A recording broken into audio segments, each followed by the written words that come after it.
Good morning, students, and welcome to our English 8 Quarter 4 Week 4 discussion. This is Aljibrian, your English 8 subject teacher. For this week, we will be talking about synthesizing essential information. But before going through that, let us identify first our objectives for this lesson.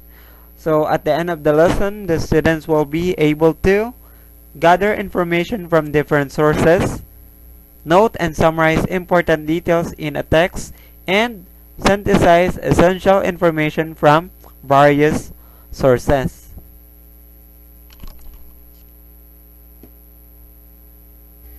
To synthesize information entails the learner to become a wide reader and to have patience in gathering factual information.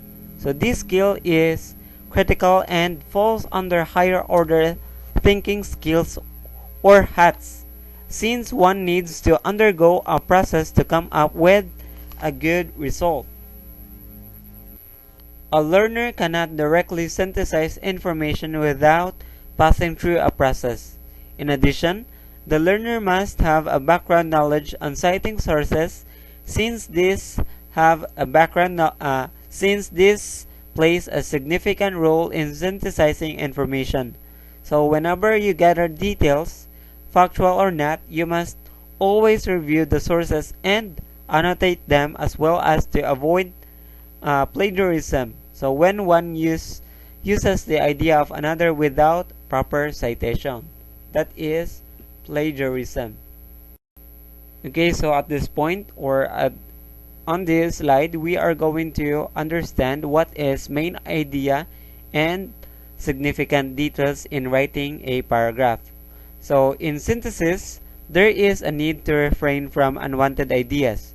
So one must know how to distinguish the main idea from the supporting details. So usually, we only get the main idea to include in our paper. So the paragraphs in a selection or composition present ideas that can be considered either as a main ideas or significant details. Now, the main idea is the topic of the paragraph and answers the WH questions. So it controls all other sentences in the paragraph. It is often found at the beginning of the paragraph, and it could also be found in the concluding part of the paragraph. Whereas the significant details are the facts, examples, incidents, reasons, procedures, or other specific points that back up our or elaborate the main idea. So they are considered to be supporting details or the body of the story. So that is all about the main idea and the significant details.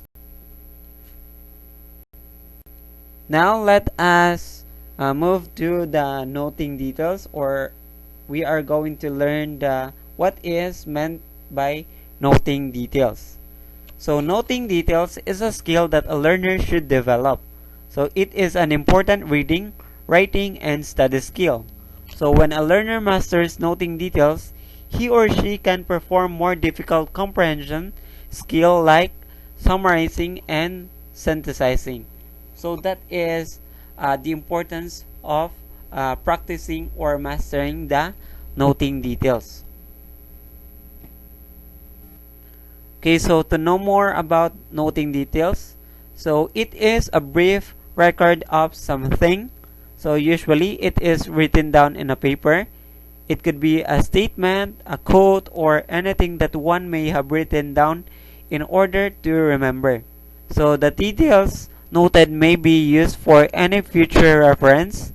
It could later be used for speech, to write an essay, to deliver a news report, or any other type in oral or written form.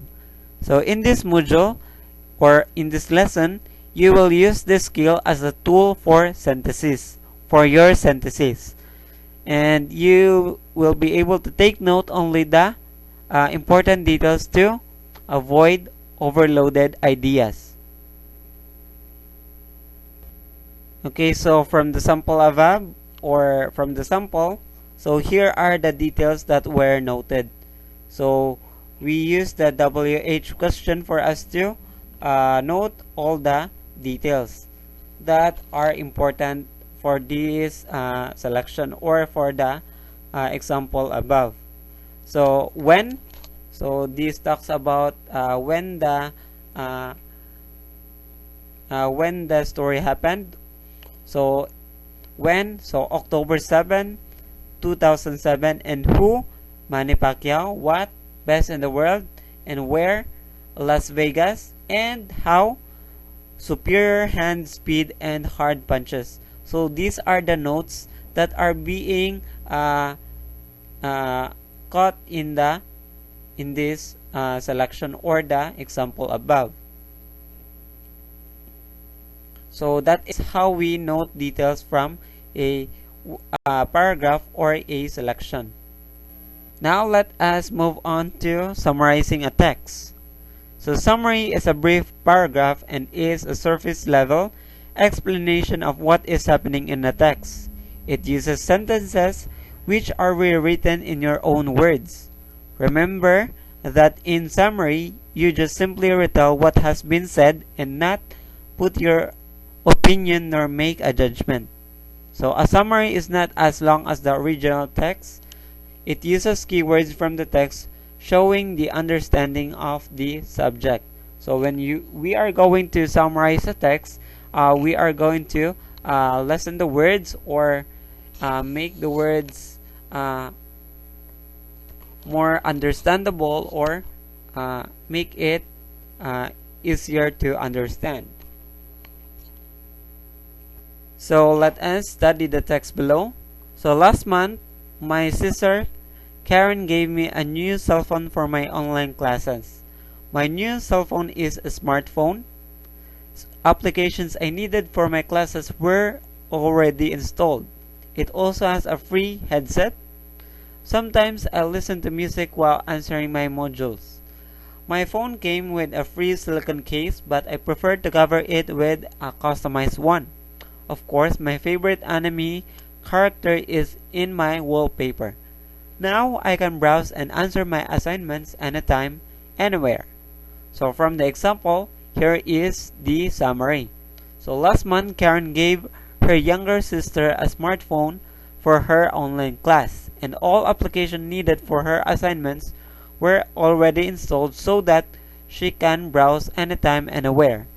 And when we are going to write summary, note that there is no option or interpretation in the sample. It simplifies our understanding of the text. So that's it. So that's how we wrote a summary for the sentence or for the paragraph that we are going to summarize. Okay, so let's move on. So now let us talk about sources of information. So we already have discussed this last week, but we are just going to get it back again or discuss about it again, just a few understanding. So there are different types of sources of where we can get information. So in your previous module or lesson, you have learned two of the different sources of information. So we have primary sources and secondary sources. So primary sources display original thinking, report on new discoveries, or share fresh information such as journal, articles, and speeches. For secondary sources, so these are often tried to describe or explains primary sources such as textbooks and research works.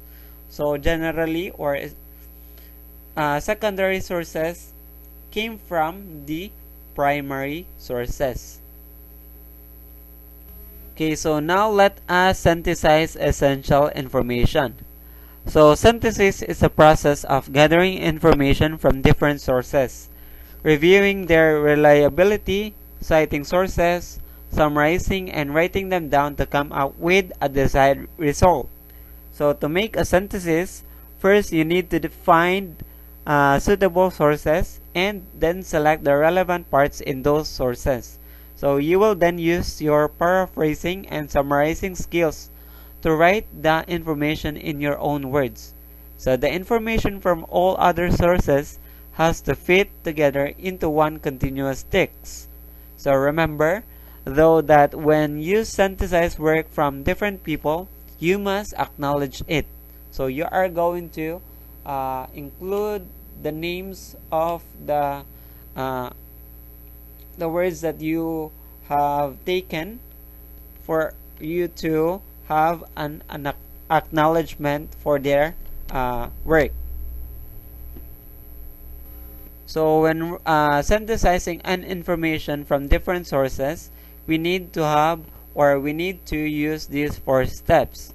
So step 1, organize your sources. Step 2, outline your structure. And step 3, write paragraphs with topic sentences. And step 4, revise, edit, and proofread. Okay, so let's understand, or let's explore these steps one by one. Okay, so step number 1, organize your sources. So one way to begin synthesizing the literature is to put your notes into a table.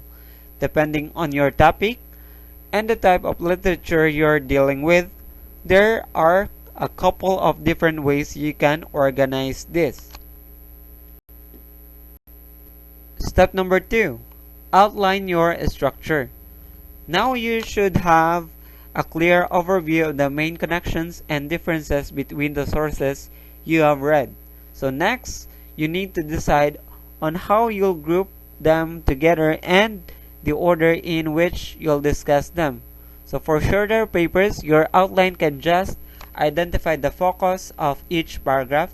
For longer papers, you might want to divide it into sections with headings. Then step number 3, write paragraphs with topic sentences. So what sets a synthesis apart from a summary is that it combines various sources. So the easiest way to think about this is that each paragraph should discuss a few different sources, and you should be able to condense the overall point of the paragraph into one sentence. Then step number 4, we need to revise, edit, and proofread. So these are the checklists for synthesis. So do I introduce the paragraph with a clear, focused topic sentence? Then second, do I discuss more than one source in the paragraph? So when we are going to write a paragraph, or when we are going to write a topic on the paragraph, we just have to stick on one topic and one paragraph. Then next is, do I mention only the most relevant findings rather than describing every part of the studies? Then the fourth one, do I discuss the similarities or differences between the sources rather than summarizing each source in turn? So those are the things that we need to have in mind when we are going to revise, edit, and proofread a text. Okay, so below is a synthesis sample. So Sharp 2016 observed an increase in students' ability to focus after they had recess. Similarly, Barnes 2015 found out the hands-on activities also help students focus. But of these techniques have worked well in the classroom, keeping the students engaged in learning. Notice that the sources of the information were cited. So just like the Sharp 2016 and Barnes 2015.